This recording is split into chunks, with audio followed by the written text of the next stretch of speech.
All India BSNL pensioners welfare संगठन के आह्वान पर गुरुवार को देश भर में जोरदार विरोध प्रदर्शन किया गया। इसी कड़ी में बिलासपुर में यह प्रदर्शन महाप्रबंधक दूरसंचार कार्यालय परिसर में आयोजित किया गया। जिंदाबाद जिंदाबाद जिंदाबाद एआईबीएसएलपीडब्ल्यूए जिंदाबाद जिंदाबाद जिंदाबाद एआईबीएसएलपीडब्ल्यूए एनएफटी जिंदाबाद जिंदाबाद जिंदाबाद एआईबीएसएलपीडब्ल्यूए एनएफटी जिंदाबाद जिंदाबाद जिंदाबाद आज के आंदोलन में शामिल सभी साथियों को लाल सलाम, लाल सलाम, लाल सलाम। आज के आंदोलन में शामिल सभी साथियों को लाल सलाम, लाल सलाम। इंकलाब जिंदाबाद जिंदाबाद जिंदाबाद। आवाज दो, आवाज दो। कार्यालय परिषद में बड़ी संख्या में पेंशनर्स और संगठन के सदस्य एकत्रित हुए। प्रदेश महासचिव बीपीएस चौहान ने बताया कि इस विरोध प्रदर्शन का मुख्य उद्देश्य केंद्र सरकार की पेंशनर्स विरोधी नीतियों का पुरजोर विरोध करना है। उन्होंने कहा कि सरकार द्वारा लिए गए कुछ फैसले सेवानिवृत्त कर्मचारियों के लिए घातक साबित हो रहे हैं। उन्होंने केंद्र सरकार से तत्काल इन फैसलों पर पुनर्विचार करने की मांग की। संगठन ने सरकार के समक्ष 4 सूत्रीय मांगे रखी हैं। उनकी पहली मांग केंद्रीय वित्त विधेयक 2025 में पेंशनर्स के खिलाफ किए गए प्रावधानों को हटाए जाने की है। पेंशनर्स का कहना है कि इस विधेयक में कुछ ऐसे संशोधन किए गए हैं जो उनके अधिकारों और लाभों को प्रभावित कर सकते हैं, इसलिए वे चाहते हैं कि इन प्रावधानों को वापस लिया जाए। उनकी दूसरी मांग है कि पेंशन समानता पर सर्वोच्च न्यायालय के निर्णय को शीघ्र लागू किया जाए। सर्वोच्च न्यायालय ने पेंशन समानता को लेकर महत्वपूर्ण निर्णय दिया है, लेकिन सरकार इसे लागू करने में देरी कर रही है। पेंशनर्स की मांग है कि इस निर्णय को अविलंब लागू किया जाए ताकि सेवानिवृत्त कर्मचारियों को उनका वाजिब हक मिल सके। इसके साथ ही बीएसएनएल के पेंशनर्स चाहते हैं कि उनकी पेंशन का पुनः निर्धारण किया जाए और इसमें 8वें वेतन आयोग के दिशा निर्देशों को शामिल किया जाए ताकि उन्हें बढ़ती महंगाई और जीवन यापन की बढ़ती लागत का सामना करने में राहत मिले। इसके साथ ही उन्होंने अपनी चौथी मांग को रखते हुए बताया कि पूर्वकालीन और समकालीन सेवानिवृत्त कर्मचारियों के पेंशन लाभों में हो रही विसंगतियों को दूर किया जाए। वर्तमान में सेवानिवृत्त कर्मचारियों के पेंशन लाभों में असमानता देखी जा रही है।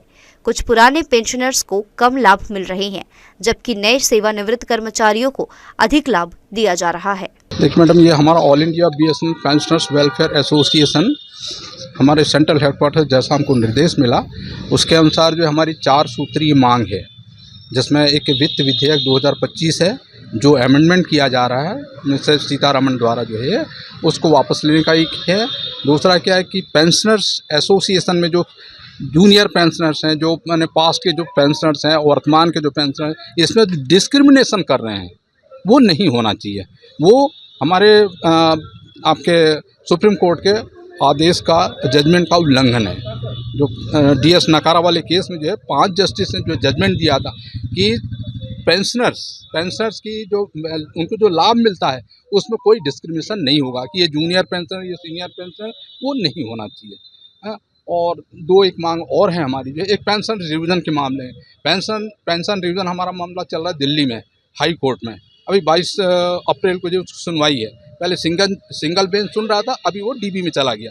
यानी 2 जस्टिस मिलकर उसकी सुनवाई करेंगे, उसमें आर्गूमेंट सुनना है और उसके बाद वो उसका जजमेंट देने का है। तो ऐसा करके जो है हमारी 4 मांगे जो हैं, वो 4 मांगों में जो है सबसे इम्पोर्टेंट जो है, जो पेंशनर्स के साथ पेंशनर्स के हित के साथ जो खिलवाड़ कर रहे हैं वो नहीं होना चाहिए। वो सुप्रीम कोर्ट के आदेश का उल्लंघन है।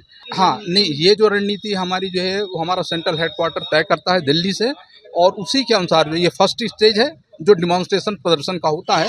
उसके बाद हमारा जो धरना कार्यक्रम होगा, उसके बाद फिर हमारा आमरण अनशन का प्रोग्राम होगा। और ये जब तक हमारी मांगें नहीं मानी जाती हैं, हमारी 4 सूत्री मांग जब तक नहीं मानी जाएगी, तब तक ये कंटिन्यू हमारा प्रदर्शन चलता रहेगा। कल का आज की सिचुएशन में बीएसएनएल इन प्राइवेट कंपनियों की तुलना में हम लोग कंपटीशन करके अभी पिछले वित्तीय वर्ष में कई हज़ारों करोड़ रुपया प्रॉफिट में आ गए हैं।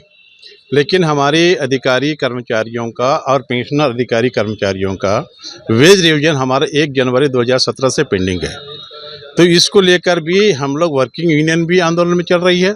हमारे पेंशन वेलफेयर एसोसिएशन के मुद्दे भी हम लोग आंदोलन में चल रही। कई कोर्ट में गया है, कोर्ट में हमारी पक्ष में निर्णय भी आ चुके हैं। लेकिन आज वर्तमान में आप देखे होंगे संसद के अंदर में 24% सांसदों की, विधायकों की वेतन वृद्धि में और फैसिलिटीज में जो बढ़ोतरी की गई है, ध्वनि मत से पास करके इन नेताओं के लिए पेंशन बढ़ा दी गई है। जब हम लोग 40 साल उससे अधिक समय 35 साल से ऊपर से हम लोग एक ऑर्गेनाइजेशन की सेवा करने के बाद जो आखिरी में हम लोग रिटायरमेंट की स्थिति के बाद पेंशनर के मुद्दों को लेकर ये भी पूरे देश भर में आंदोलन करना और सरकार के खिलाफ आंदोलन करना, ये रणनीति मैंने जो हमारी लड़ाई चल रही है, ये तो सरकार के शर्मिंदगी की बात है। अपनी सुविधा के लिए ध्वनि मत से पारित करता है कि लाखों कर्मचारी अधिकारी जो 40 वर्ष से समय देकर जो इस ऑर्गेनाइजेशन को आगे बढ़ा दिया गया है, तो उन चीज़ों के लिए जो मांग करके आंदोलन करके हम लोग जो है सरकार को मनाना पड़ रहा है, ये बहुत निंदनीय बात है और शर्मिंदगी की बात है। हम महसूस करते हैं कि सरकार को जल्दी सद्बुद्धि आ जाए, हमारे पेंशनर को और जो वर्किंग एम्प्लॉयज, वर्किंग अधिकारी को पे कमीशन जो है शीघ्र जो है लागू किया जाएगा। संगठन ने मांग की है कि इस विसंगति को समाप्त किया जाए और सभी पेंशनर्स को समान रूप से लाभ प्रदान किया जाए। संगठन के पदाधिकारियों ने चेतावनी दी है कि यदि उनकी मांगें जल्द पूरी नहीं की गई तो यह विरोध प्रदर्शन अनिश्चितकालीन तक जारी रहेगा। प्रदर्शनकारियों ने केंद्र सरकार से अपील की है कि वह पेंशनर्स की समस्याओं को गंभीरता से ले और जल्द से जल्द समाधान निकाले। इस राष्ट्रव्यापी आंदोलन के तहत विभिन्न राज्यों में लगातार विरोध प्रदर्शन जारी रहेंगे जब तक कि सरकार कोई ठोस कदम नहीं उठाती।